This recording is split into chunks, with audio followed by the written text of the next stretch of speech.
നമസ്കാരം. സുപ്രധാനത്തിലേക്ക് സ്വാഗതം. ഞാൻ സുഷ്മ. വോട്ടർ പട്ടികയിൽ നിന്ന് വൻതോതിൽ വോട്ടർമാരെ നീക്കം ചെയ്തുവെന്ന ഗുരുതര ആരോപണവുമായി പ്രതിപക്ഷ നേതാവ് രാഹുൽ ഗാന്ധി വോട്ട് ചോരി പ്രചാരണത്തിന്റെ തുടർച്ചയായി നടത്തിയ വാർത്താ സമ്മേളനത്തിലായിരുന്നു രാഹുൽ പുതിയ തെളിവുകൾ പുറത്തുവിട്ടത്. വോട്ട് മോഷണം നടക്കുന്നുണ്ടെന്ന് രാഹുൽ ആരോപിച്ചു.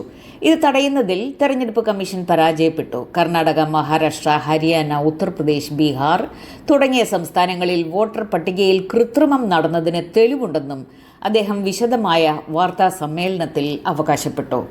കർണാടകയിലെ ആലന്ദ് മണ്ഡലത്തിൽ വ്യാജ മൊബൈൽ നമ്പറുകളും ആൾമാറാട്ടവും വഴി 6000-ലധികം വോട്ടർമാരെ നീക്കം ചെയ്യാൻ അപേക്ഷ നൽകിയതിൻ്റെ ഉദാഹരണങ്ങൾ അദ്ദേഹം നിരത്തി. ഇത് കേവലം ക്രമരഹിതമായ ഒഴിവാക്കലുകളല്ല, മറിച്ച് കോൺഗ്രസ് അനുഭാവികളെ ലക്ഷ്യമിട്ടുള്ള വ്യവസ്ഥാപിത നീക്കമാണ്. അപേക്ഷകൾ നൽകാൻ വ്യാജ OTPകൾ ഉപയോഗിച്ചു. എന്നിട്ടും തെരഞ്ഞെടുപ്പ് കമ്മീഷൻ എങ്ങനെയാണ് ഇത്തരം അപേക്ഷകൾ അംഗീകരിച്ചതെന്ന് അദ്ദേഹം ചോദിച്ചു. സംഭവത്തെ തുടർന്ന് 18 മാസത്തിനിടെ 18 തവണ കർണാടക CID തെരഞ്ഞെടുപ്പ് കമ്മീഷന് കത്തെഴുതിയിരുന്നു. മൊബൈൽ നമ്പറുകളുടെയും വെരിഫിക്കേഷൻ രേഖകളുടെയും വിശദാംശങ്ങൾ തേടിയെങ്കിലും തെരഞ്ഞെടുപ്പ് കമ്മീഷൻ സഹകരിച്ചില്ല. ജനാധിപത്യത്തെ നശിപ്പിക്കുന്നവരെ സംരക്ഷിക്കുകയാണ് മുഖ്യ തെരഞ്ഞെടുപ്പ് കമ്മീഷണർ ഗ്യാനേഷ് കുമാർ എന്നും രാഹുൽ ആരോപിച്ചു. ആവശ്യപ്പെട്ട വിവരങ്ങൾ പുറത്തുവിടാൻ തെരഞ്ഞെടുപ്പ് കമ്മീഷന് ഒരാഴ്ചത്തെ സമയപരിധി നൽകി. അവർക്ക് നടപടിയെടുക്കാൻ കഴിഞ്ഞില്ലെങ്കിൽ ഞങ്ങളെല്ലാം പൊതുജനങ്ങൾക്ക് മുന്നിൽ തുറന്നു കാട്ടും, അദ്ദേഹം മുന്നറിയിപ്പ് നൽകി. എന്നാൽ ആരോപണങ്ങൾ തെറ്റും അടിസ്ഥാനരഹിതവുമാണെന്ന് തെരഞ്ഞെടുപ്പ് കമ്മീഷൻ പ്രതികരിച്ചു. ഓരോ പൗരന്റെയും വോട്ടിന് തുല്യ പ്രാധാന്യമുണ്ട് എന്ന ലളിതമായ ആശയത്തിലാണ് ഇന്ത്യൻ ജനാധിപത്യം കെട്ടിപ്പടുത്തിരിക്കുന്നത്. രാഹുൽ ഗാന്ധി ഉന്നയിക്കുന്ന ആരോപണങ്ങൾ ഈ ആശയത്തിനു മേലുള്ള വലിയ വെല്ലുവിളികളെയാണ് ചൂണ്ടിക്കാട്ടുന്നത്. ഈ ആരോപണങ്ങൾ തെളിയിക്കപ്പെട്ടാലും ഇല്ലെങ്കിലും വോട്ടർ പട്ടിക കൃത്രിമത്വത്തിൽ നിന്നും രാഷ്ട്രീയ ഇടപെടലുകളിൽ നിന്നും മുക്തമായിരിക്കണം എന്ന പൊതുജന വികാരം ശക്തമാണ്. തെരഞ്ഞെടുപ്പ് കമ്മീഷനിലുള്ള വിശ്വാസം നഷ്ടപ്പെട്ടാൽ നമ്മുടെ ജനാധിപത്യത്തിൻ്റെ അടിത്തറ തകരും. വോട്ടവകാശം സംരക്ഷിക്കുക എന്നത് കേവലം കക്ഷി രാഷ്ട്രീയ വിഷയമല്ല, മറിച്ച് ജനാധിപത്യത്തിലുള്ള ജനങ്ങളുടെ വിശ്വാസത്തെ നിലനിർത്തുന്ന ഒന്നാണ്. അതിനാൽ ആരോപണങ്ങൾ ഉയരുമ്പോൾ കൃത്യമായ പരിശോധനകൾ നടത്തി നടപടി സ്വീകരിക്കേണ്ടത് തെരഞ്ഞെടുപ്പ് കമ്മീഷന്റെ ഉത്തരവാദിത്തമാണ്. ഗാസയിൽ കുട്ടികളെ ഇസ്രയേൽ കൂട്ടക്കൊല ചെയ്യുമ്പോൾ ഗാസയിൽ ഇസ്രയേൽ നടത്തുന്നത് വംശഹത്യയാണെന്ന് UN റിപ്പോർട്ട്. കുട്ടികളടക്കമുള്ള സാധാരണ പൗരന്മാരെ മനഃപൂർവ്വം ലക്ഷ്യമിടുന്നു എന്നും റിപ്പോർട്ട് പറയുന്നു. അധിനിവേശ പലസ്തീൻ പ്രദേശങ്ങളെക്കുറിച്ച് ഉള്ള UN independent international commission of എൻക്വയറിയാണ് ഈ നിർണായക കണ്ടെത്തലുകൾ പുറത്തുവിട്ടത്. 1948 വംശഹത്യാ കൺവെൻഷനിൽ നിർവചിച്ചിട്ടുള്ള 5 വംശഹത്യാ പ്രവർത്തനങ്ങളിൽ 4 ഇസ്രയേൽ നടത്തിയിട്ടുണ്ടെന്ന് റിപ്പോർട്ട് ചൂണ്ടിക്കാട്ടുന്നു. ഗാസയിലെ പലസ്തീൻ ജനതയെ സമൂലമായി നശിപ്പിക്കാനുള്ള വ്യക്തമായ ഉദ്ദേശത്തോടെയാണ് ഇത് ചെയ്യുന്നതെന്നും കമ്മീഷൻ കണ്ടെത്തി. ഇസ്രയേൽ അധികാരികളും സൈന്യവും ലക്ഷക്കണക്കിന് പലസ്തീനികളുടെ ജീവൻ അപഹരിച്ചതായും നിരവധി പേർക്ക് ശാരീരികവും മാനസികവുമായ പരിക്കുകൾ ഏൽപ്പിച്ചതായും റിപ്പോർട്ട് വിശദീകരിക്കുന്നു.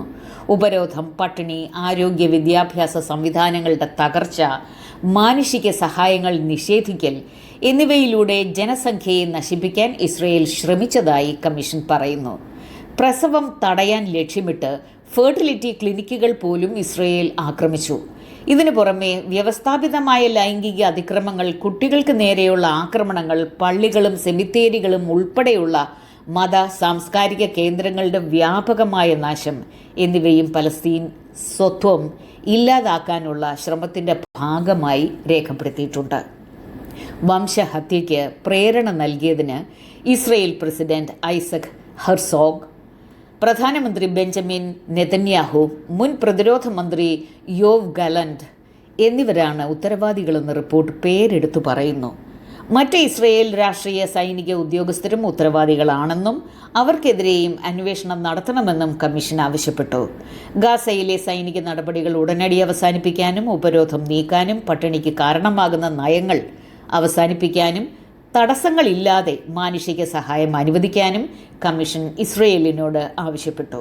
കൂടാതെ ഇസ്രയേലിന് ആയുധങ്ങളും സൈനിക സഹായവും നൽകുന്നത് നിർത്താനും വംശഹത്യയ്ക്ക് സഹായിക്കുന്ന വ്യക്തികളെയും കോർപ്പറേഷനുകളെയും തടയാനും നിയമപരമായ അന്വേഷണങ്ങളിലൂടെ ഉത്തരവാദിത്വം ഉറപ്പാക്കാനും UN അംഗരാജ്യങ്ങളോട് കമ്മീഷൻ അഭ്യർത്ഥിക്കുന്നു.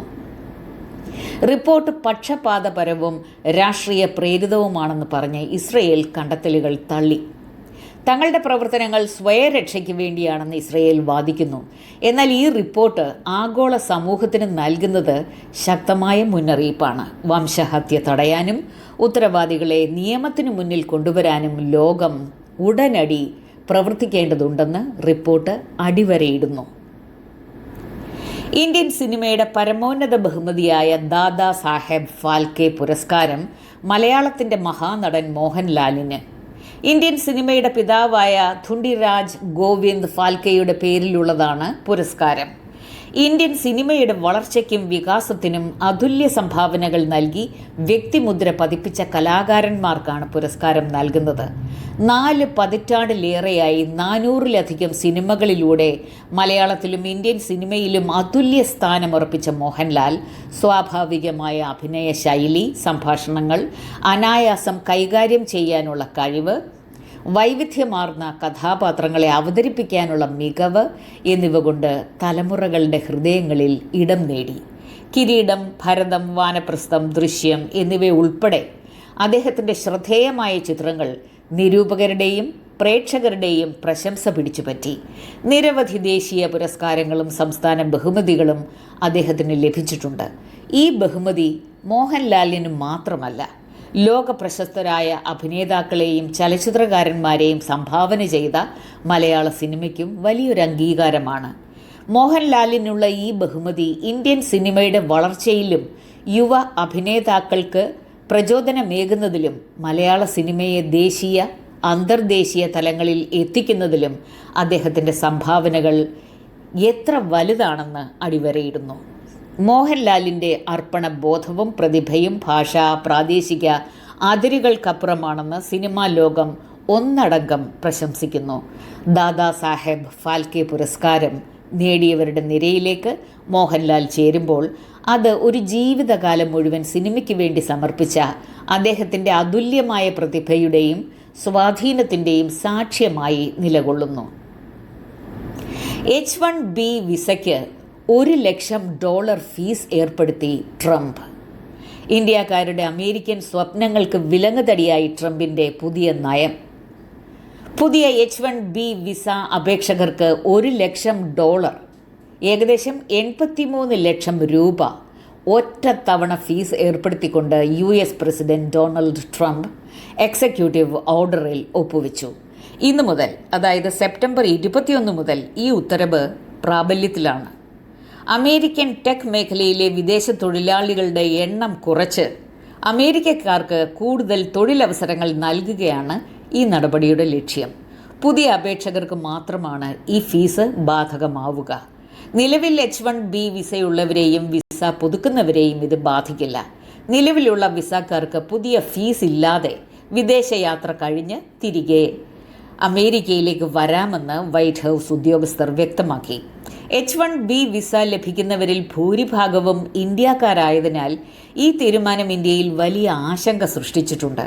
കഴിഞ്ഞ സാമ്പത്തിക വർഷം അനുവദിച്ച H-1B വിസകളിൽ 71% ഇന്ത്യൻ പ്രൊഫഷണലുകൾക്കാണ് ലഭിച്ചത്.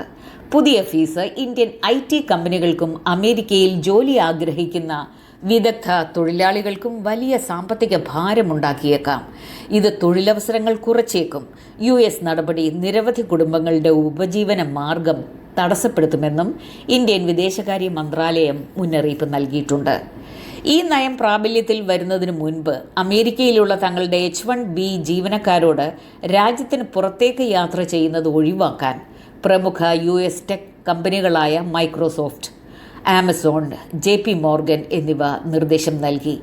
ഈ നീക്കം അമേരിക്കയിലുള്ള വിദഗ്ധ തൊഴിലാളികളുടെ ഒഴുക്കിനെ മന്ദഗതിയിലാക്കുമെന്നും തദ്ദേശീയമായി പ്രവർത്തനങ്ങൾ വികസിപ്പിക്കാൻ ഇന്ത്യൻ IT സ്ഥാപനങ്ങളെ പ്രേരിപ്പിക്കുമെന്നും ഇന്ത്യൻ വ്യവസായ രംഗത്തെ വിദഗ്ധർ ചൂണ്ടിക്കാട്ടുന്നു.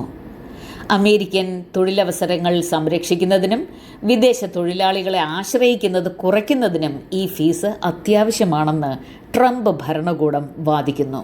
അതേസമയം ഈ നയം സാങ്കേതിക രംഗത്തെ നവീകരണത്തെ തടസ്സപ്പെടുത്തുമെന്നും ആഗോള പ്രതിഭകളുടെ സഞ്ചാര സ്വാതന്ത്ര്യം പരിമിതപ്പെടുത്തുമെന്നും ഇന്ത്യ US സാമ്പത്തിക ബന്ധങ്ങളിൽ വിള്ളൽ വീഴ്ത്തുമെന്നും കരുതപ്പെടുന്നു.